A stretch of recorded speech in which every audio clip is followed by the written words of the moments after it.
Hey folks, welcome back to another review with yours truly, Sam Healey. Today we're taking a look at Gateway Uprising. It is a new-ish title from CMON Ltd. Those that have brought you games like Blood Rage, Massive Darkness, Rising Sun, just to name a few. And so, you know, that's pretty interesting.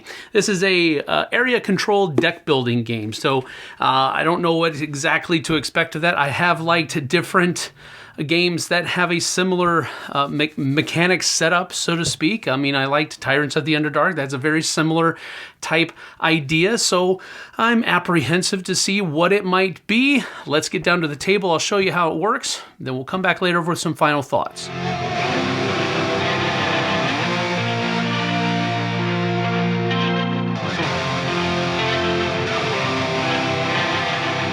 So Gateway Uprising is a deck building area control game where you each have a deck of cards. Each player starts with the same deck of cards with their leader in it. If I can show the leader looks like this, which is basically going to give you some kind of special ability whenever he comes up on your turn.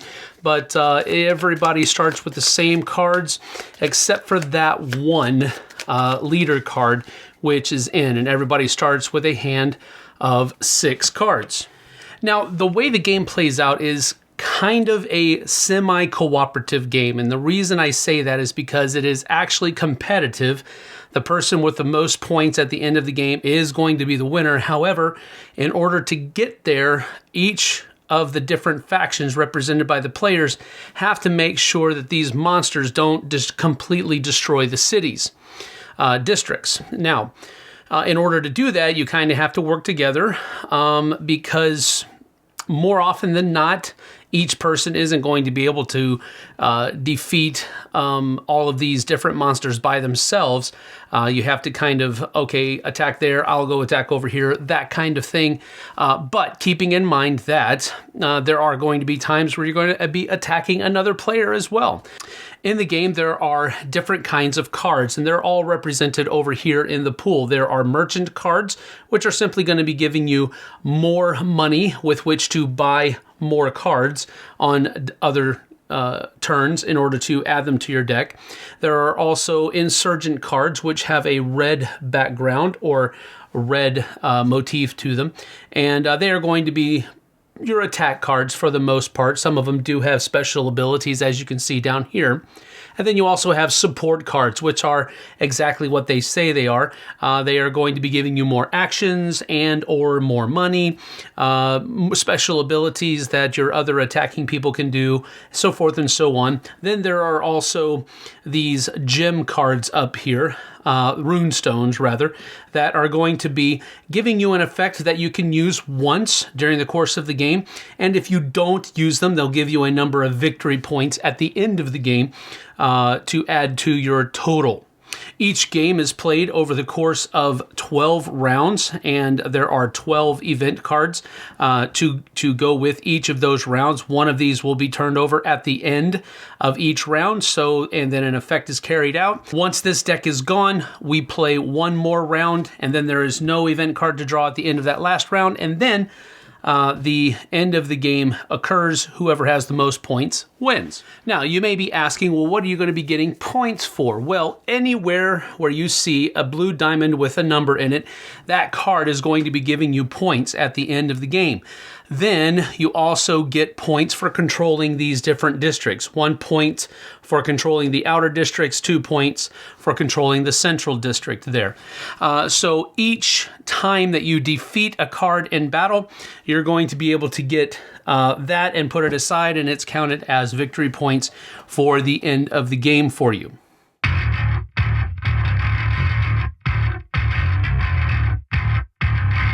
Now, each of your turns is going to be carried out in 4 different phases. There is the deployment phase, where you're going to be using exactly 2 action points to play cards out of your hands, keeping in mind that merchant cards actually don't cost any actions.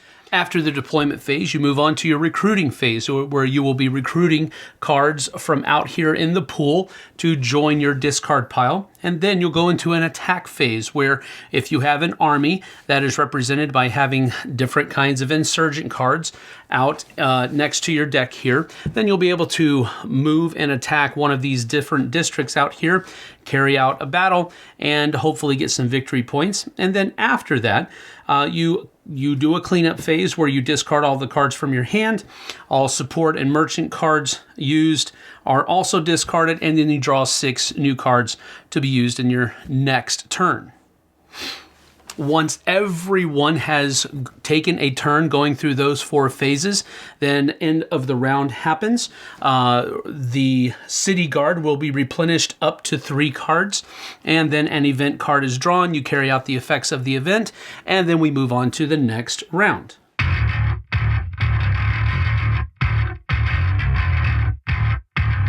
So, for example, during the course of my first turn, I have drawn these cards here. I have Solorian cards, and a Solorian card is a merchant, which basically just gives me 1 coin with which to purchase something over here in the pool. And then I have, let's see, I've got 4 Solorian cards. And then I also have an Argenthian vendor, which actually provides me with 2 gold. And then I also have a rebel. Well, I'm definitely going to spend 1 action point to recruit my rebel into my army. And then I'm going to spend my 2, 3, 4, 5, 6 bucks here, gold coins, whatever you might want to call it. And I'm going to take this Red Templar as an insurgent into my discard pile like so. Now, I have finished my deployment phase and my recruiting phase. My deployment phase was taking 1 action to recruit this rebel, and then I didn't actually spend my 2nd action point because I didn't have another card that required an action point. The rest of my recruiting phase was taken by purchasing this Red Templar, and now I can, if I want to, go out and try to attack someone. But as I'm looking at my rebel card here, he does 1 attack and he has 2 defense. So if I look at the board here, there's nothing that I would be able to take out because everything has 2 defense or higher. So I'm actually not going to attack this round. I'm just going to go to my cleanup phase where I discard all of the cards that I used and or purchased, and then I draw 6 new cards for my next turn.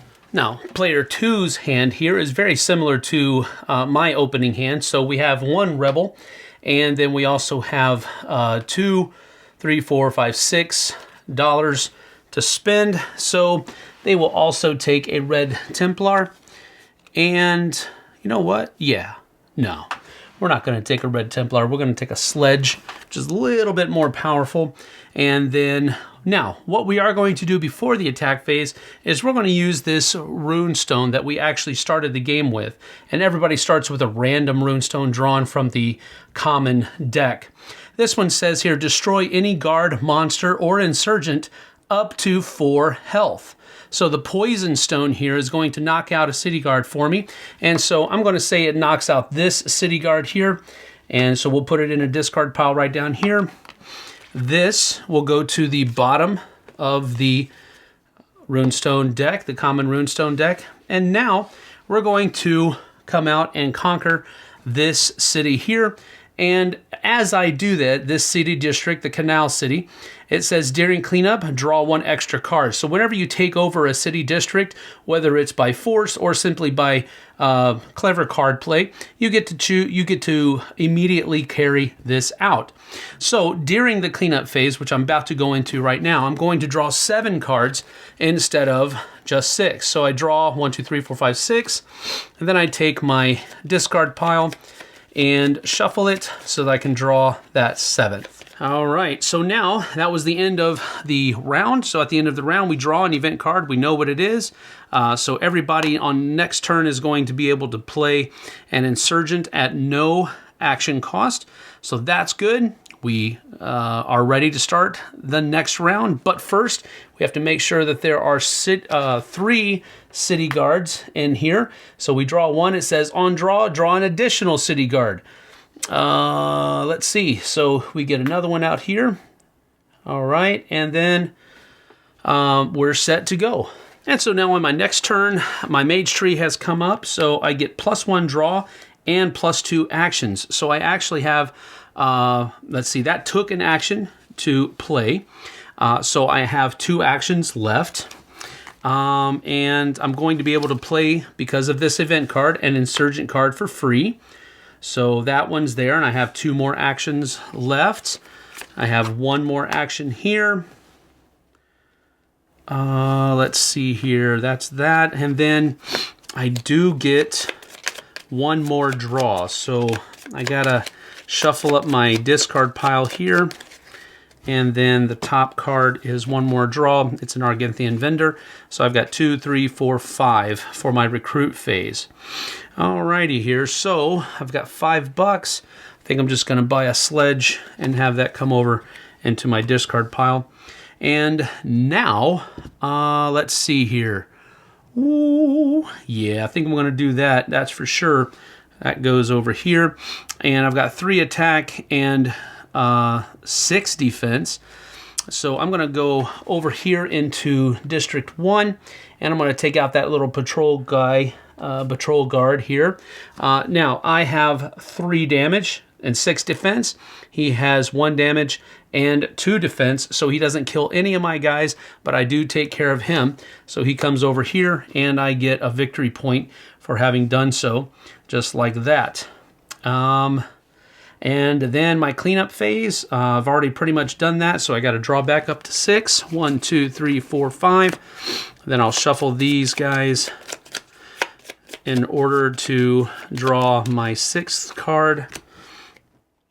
And we're good to go for next round. And that's generally how you play Gateway Uprising. Like I said before, there are 12 event cards in this deck here. So you're going to play through 12 rounds, and then the 13th round will be played, at the end of which the game will end if the city is still alive. There are other ways for the game to end. For example, if one player controls all the districts, including the central city, then that player is considered the winner. If monsters have destroyed all of the outer city districts, the game immediately ends. If there is 1 monster in every district, including Central City, then the game also ends with the players having lost. So really, that's why I come back and say that it's a semi-cooperative game, because you really do have to make sure that either you're the person that controls everything, or the city lasts long enough for you to be the winner by point value. So let's go ahead and get to my final thoughts.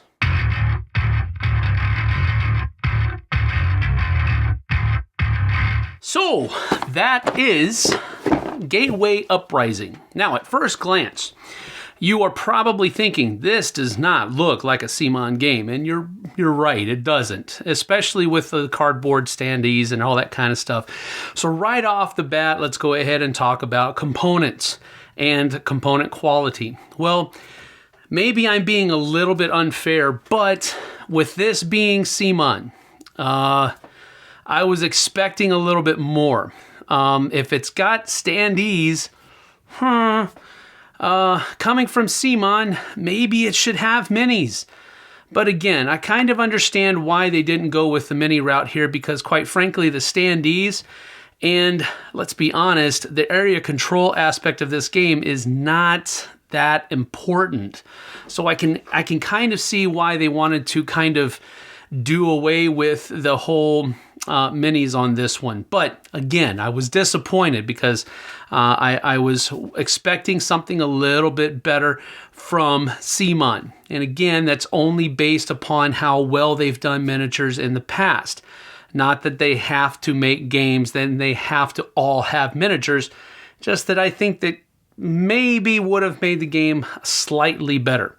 But let's step away from the miniatures for a moment. The district cards or sheets, whatever you want to call them, the hexes that are on the board that actually make up the area control portion of the board, those were a little flimsy, a little bit flimsier than I would have liked them to be as well, because while you're not handling them a whole lot during the course of the game, you're really not handling them at all, they are still very flimsy, and they're going to show damage just putting them away and storage and that type of stuff, probably. So that was a little bit of a letdown as well. The artwork, while it's a little kooky and strange, it does look good. I think it's a very well done design as far as that's concerned. It is, if I'm not mistaken, an IP that is already out there, so all of the artwork was already there and readily available, and so I thought it looked interesting. It was it catches your attention, so to speak. So there is that. I think the artwork is probably one of the pros as far as the components are concerned rather. Everything else is pretty well done. The card quality, the card stock is good and durable enough. It has that pet peeve of mine of having dark borders, but that's might be giving up that fight a little bit because it really doesn't matter over the long run, at least not to me. The idea of the little point tokens, those were well done. Now, as far as gameplay is concerned, it was as interesting as a deck builder can be. There was a little bit added to it with the added area control mechanism that's out there. But you know what? It doesn't differentiate itself enough from other deck builders that are out there. If I'm going to play a deck builder like this, why would I play this over Tyrants of the Underdark? Why would I play this over Thunderstone or Thunderstone Advanced or Numenera or Thunderstone Quest, the one that's about to come out? Why would I change this? I don't know. See, that's the thing. I think the closest comparison would be between this and Tyrants of the Underdark. And I think that Tyrants of the Underdark probably wins on this one. I think it was a little bit more interesting. There were more places to move. There were more areas to control in Tyrants of the Underdark. This one is very restrictive, and it's a lot harder, especially if those monsters start kicking out pretty fast.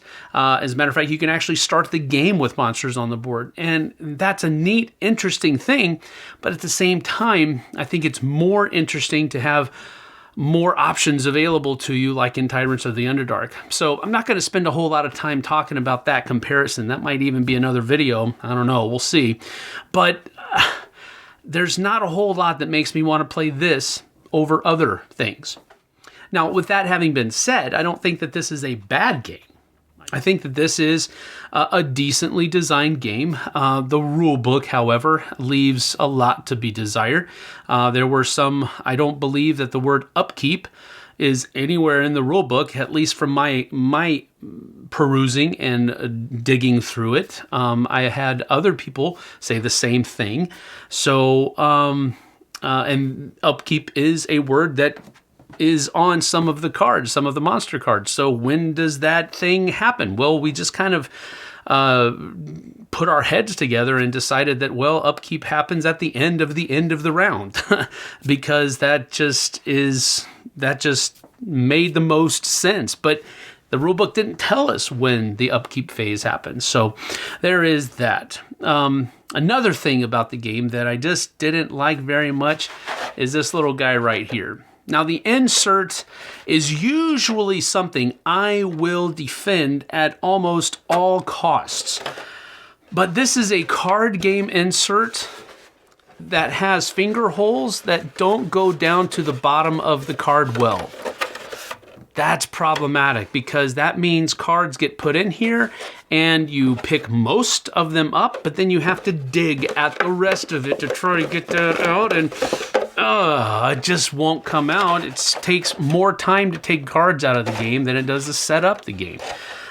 So that was another thing that was kind of lackluster. Another thing is that this doesn't actually hold all of the pieces put together.